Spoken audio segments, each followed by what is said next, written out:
All right, seventh grade. So we're here talking about the chief's daughter. And the chief's daughter is an interesting story in that it's set in an extraordinarily unusual setting for us, dating to prehistoric Wales. Wales, for those of you who don't know, is on the United Kingdom to the west of England, so basically between England and Ireland. In between those two spots on the Isle of Britain is Wales. The Welsh people, which is what you call people from Wales, in this time period, which dates between 3000 BC and about 50 BC, before the Romans show up, is largely unknown to people because the Romans made a point of destroying as many records as they could. In addition, these were a pre-writing people, so not a lot of it was preserved. Archaeologists have worked very hard to find out what we do know. And part of what we know comes from direct accounts because we have the accounts of Julius Caesar. And Julius Caesar talks about the druids and the shamans of the people of Wales and how they would practice human sacrifice and how they were really to be looked down upon, how they were pagans of the worst sort. Keep in mind, Julius Caesar himself was what we would consider a pagan. But talking about the people of Britain, Julius Caesar is actually one of our big primary sources for knowledge here. Now, the story itself deals with some of these beliefs that we've learned of through Julius Caesar, including human sacrifice. So, an Irish boy named Dara has been captured by the Welsh tribe, and he is to be sacrificed to their goddess, the Black Mother, as they're experiencing a drought. This was not an atypical thing in the ancient world. You've got a problem going on, the gods demand a sacrifice, let's kill somebody. You see it in Aztec culture in Central America. You see it in Babylonian culture, very, very old Babylonian culture, in the Middle East. You see it in Welsh culture in Europe. It's not an uncommon belief in the ancient world that the gods demanded a sacrifice, sometimes a human sacrifice. But there would often be offerings left for the gods. The Romans and the Greeks practiced this. They would leave offerings for the gods. The Jews practiced this. The temple in Jerusalem is where they would go to give offerings to God.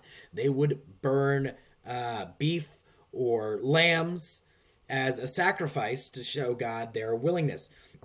And actually, if you're paying close attention to this story, you see some parallels in how the author is sort of parallel to the story of Abraham and Isaac. More on that in a little bit. So the story progresses. Nessun, the chief's daughter, does not want to see this young boy sacrificed. Because remember, Nessun is seeing Dara, and Dara is young. Dara is like a little older than y'all, and he's in as a raider. But keep in mind, in the ancient world, you hit adulthood pretty much when you became a teenager. Congratulations, welcome to adulthood. Here's a spear, get married, let's go have some war. Good stuff. Not good stuff. But Dara's been captured by the Welsh, and Nessun ultimately frees him. Why? Because she thinks he's a good person. She's not a fan of the human sacrifices. And he escapes with some difficulty. There's some trials and tribulations going on in there. And as he's escaping, he realizes he needs a weapon. And he's walking through this dry riverbed, because remember, there's a drought going on, and he sees a spear.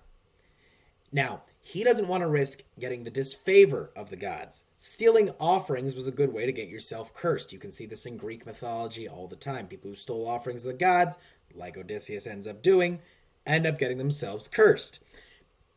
He doesn't want to be cursed, so he leaves behind the food he was given for his journey and an amber necklace saying 2 gifts for 1, and he takes the spear that's clogging the riverbed. What he doesn't realize is that this ends the drought as the water begins to flow downstream. Meanwhile, back at the Welsh village, remember, they're terrified, they're fortified, they're thinking, okay, when are the Irish raiders coming back?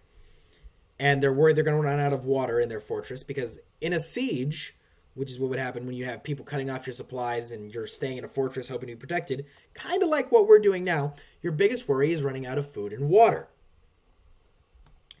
They find out, as they're searching top to bottom, they're ready to sacrifice this guard who let Dara get away, when Nessun speaks up that they're not going to find Dara there and that she helped him escape. Well, it's pretty clear now that she has to be sacrificed to their goddess, the Black Mother. Bring the water back, she took the sacrifice, she has to take the place. Makes sense. The chief even resigns himself to this, that he's going to have to sacrifice his daughter to appease the gods. When the water comes and they're seeing that, the willingness to make the sacrifice is enough, we're good to go. And Nessun is not sacrificed, which is where I say it ties into the story of Abraham. Because remember, God asks Abraham to sacrifice his son Isaac. He's willing to do it. God's like, that's enough. Don't sacrifice him. It's all good. we're seeing that parallel in this story here.